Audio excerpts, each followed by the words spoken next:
one member is disturbed, the whole rhythm of the family is disturbed.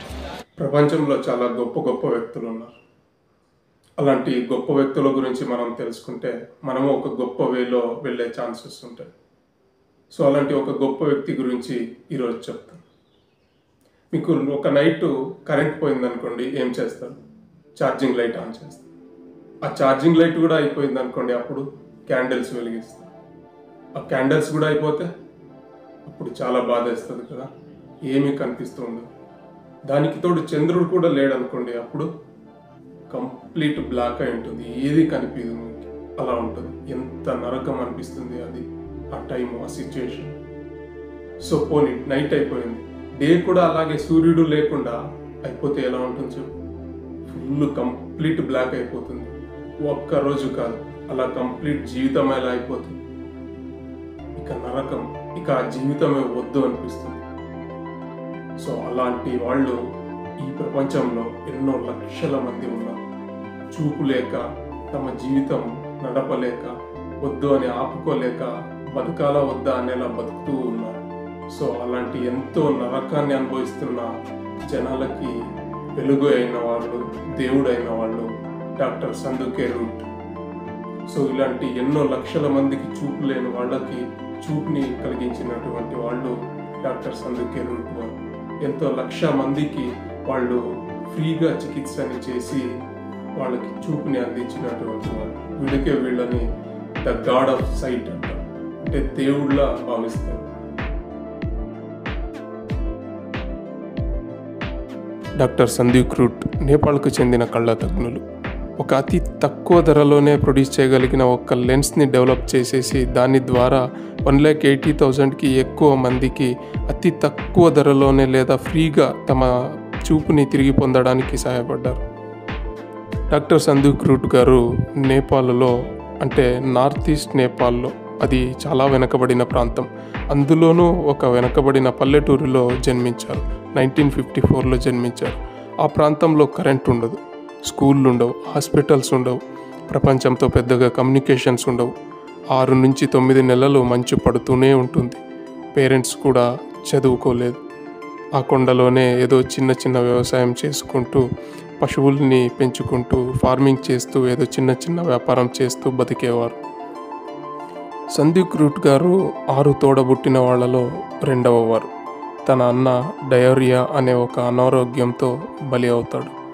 తర్వాత తన చిన్న చెల్లెలు జ్వరంతో 8 ఏళ్ల వయసులో చనిపోతుంది. తర్వాత తన ఇంకొక చెల్లెలు 15 ఏళ్ల వయసులో ట్యూబర్కులోసిస్కి బలి అవుతుంది. బతికించే వైద్యం చేసేకి సరిపడే డబ్బులు వాళ్ళ దగ్గర ఉండేవి కాదు. దానివల్ల చనిపోతుంది. ఇది డాక్టర్ సందీప్ రూట్ గారిని చాలా బాధకు గురి చేస్తుంది.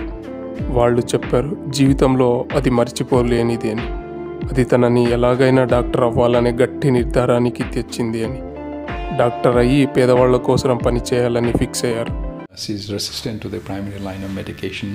She needs to have secondary line of medication. And we didn't have money and access to the second line of.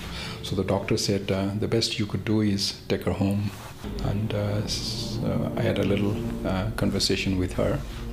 And she said, brother, you have a capacity, potential to do something in life, and please do not forget and do something in life, she said. And maybe this is probably the last time we're going to meet.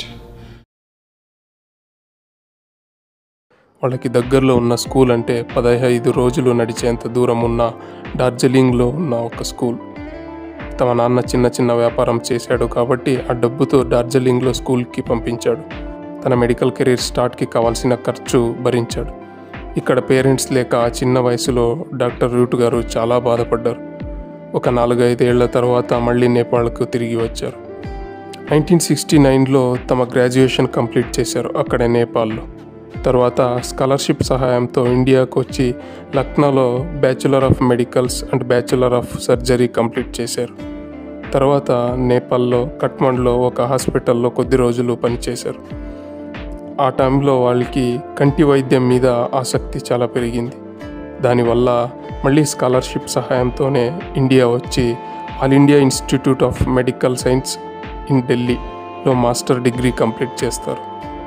తర్వాత 1984లో నేపాల్ వెళ్ళి త్రిపురేశ్వర్లో ఒక హాస్పిటల్లో, కంటి హాస్పిటల్లో 8 ఏళ్ళు పనిచేస్తారు.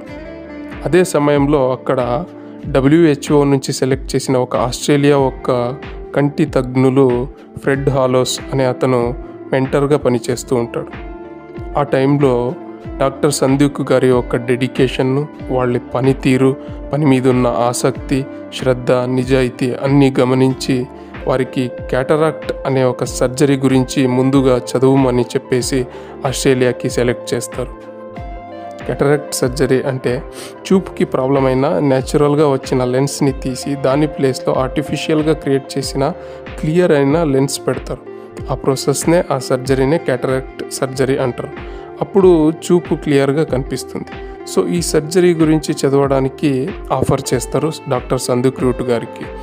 అప్పుడు ఇంకా మన వైపు ఇటువంటి సర్జరీ లేదు, ఇది చాలా తక్కువ అమౌంట్తో జరిగేలా సందీప్ గారు ముందు వ్యవస్థ చేస్తారు.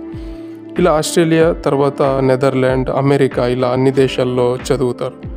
ఇక కంప్లీట్గా ఐ సర్జరీలో బాగా నిపుణులు అయ్యాక ఆస్ట్రేలియాలో రూట్ తర్వాత ఫ్రెడ్ హాలోస్ అంటే నేపాల్ నుంచి చదవడానికి పంపించారుగా, వాళ్ళు కలిసి ఒక సులువైన సర్జరీ విధానాన్ని కనిపెడతారు. అంటే ఇప్పుడు దాకా చేస్తున్న క్యాటరాక్ట్ సర్జరీని చాలా సులువుగా, చాలా తక్కువ ఖర్చుతో చేసే విధానంగా కనిపెడతారు.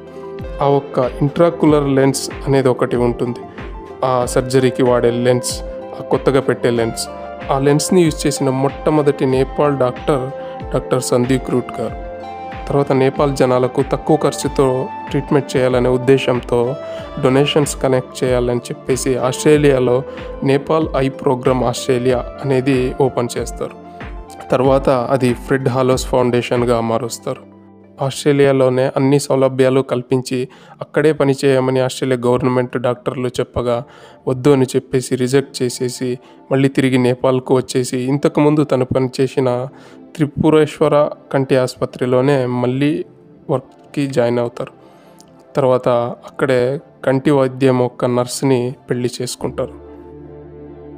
క్యాటరాక్ట్ సర్జరీకి వాడుతున్న లెన్సెస్ చాలా కాస్ట్లీ ఉండేవి. దానివల్ల చాలా జనం ఆ సర్జరీ తీసుకోలేక మిగిలిపోయేవారు. సో దానివల్ల దానికన్నా తక్కువ కాస్ట్ ఉండే లెన్స్ని వాడేటువంటి సర్జరీ విధానాన్ని సందీప్ అండ్ హాలోస్ కనిపెడతారు. కానీ 1995లో రూట్ చాలా చీప్గా తయారు చేయగలిగిన ఇంట్రాకులర్ లెన్స్ని డెవలప్ చేస్తారు. ఎంతంటే కేవలం $4-5 ఆ ఇంట్రాకులర్ లెన్స్ అనేది దొరికేటువంటిది కనిపెడతారు. 2010 కల్లా ఆ లెన్స్ దాదాపు 60 కంట్రీస్లలో వాడుతూ ఉంటారు. అంత హెల్ప్ఫుల్ అయినటువంటి డెవలప్మెంట్ డాక్టర్ సందీప్ గారు చేసుంటారు. రూట్ మెథడ్ని US మెడికల్ స్కూల్లో ఆల్సో వాడుతూ ఉంటారు. రూట్ మెథడ్ 98% సక్సెస్ రేట్ని పొందుతుంది. 1994లో డాక్టర్ రూట్ గారు తిల్గంగా ఐ సెంటర్ అనే దాన్ని స్థాపిస్తారు. ఇప్పుడు అది తిల్గంగా ఇన్స్టిట్యూట్ ఆఫ్ ఆప్థమాలజీ అయింది. నేపాల్లోనే కాఠ్మండ్లో ఇది ఉంది. వీరు ఇది స్థాపించడానికి ముఖ్య ఉద్దేశం ఏంటంటే తక్కువ ఖర్చుతో జనాలకి చూపును అందించాలనేది, మరియు నేపాల్లోని అత్యంత వెనుకబడిన ప్రాంతాల్లో ఉన్న వాళ్ళకి ఫ్రీగా చికిత్సని అందించాలనేది వీళ్ళ ముఖ్య ఉద్దేశం. ఈ ఉద్దేశంతో దాదాపు 1 lakh ఎక్కువ మందికి సర్జరీ చేశారు. ఇది ఉచిత చికిత్స. మరియు ఆ ఫౌండేషన్ ద్వారా 500 మెడికల్ పర్సన్స్ని రెడీ చేస్తారు. చికిత్స కోసం ఫౌండేషన్ సెంటర్ దగ్గరికి రాలేని వారు కూడా ఉంటారుగా అని ఆలోచించి, తర్వాత ఐసోలేటెడ్ ఏరియా లాంటి తండాలు లాంటివి ఉంటాయిగా అని ఆలోచించి మొబైల్ ఐ క్యాంప్స్ వేసేవారు. వెళ్ళి ఆ తండాలు, విలేజ్లలో టెంట్స్ వేసి చికిత్స అందించి వచ్చేవారు. తర్వాత అక్కడున్న క్లాస్ రూమ్స్, ఇంకేవైనా సరే ఏ అవకాశాలు దొరికితే వాటిని వాడుకుంటూ చికిత్సని అందించేవారు. ఎంత దయాగుణం, ఎంత గొప్ప మనసు! ఇంకా దేవుడు అనక ఏమనాలి మరి. అందుకే దేవుడు అన్నారు. ఇవన్నీ కూడా తమకి ఎందుకు అర్థమయ్యాయంటే వారు అదే స్థితిలో నుంచి వచ్చినవారు కాబట్టి, ఆ కష్టాలు, బాధలు పడ్డారు కాబట్టి.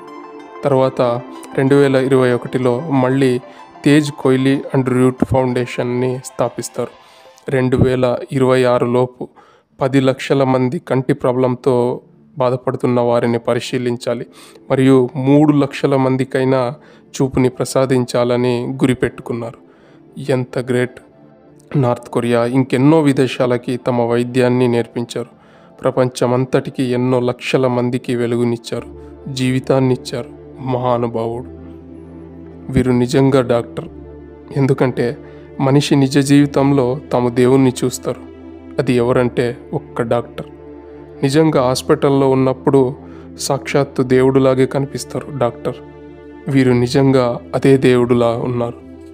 దానివల్ల డాక్టర్స్ అందరూ ఇలాగే ఉండాలి. డబ్బు కోసరం చేసే వృత్తి డాక్టర్ వృత్తి కాదు, అది దేవుడు లాంటిది.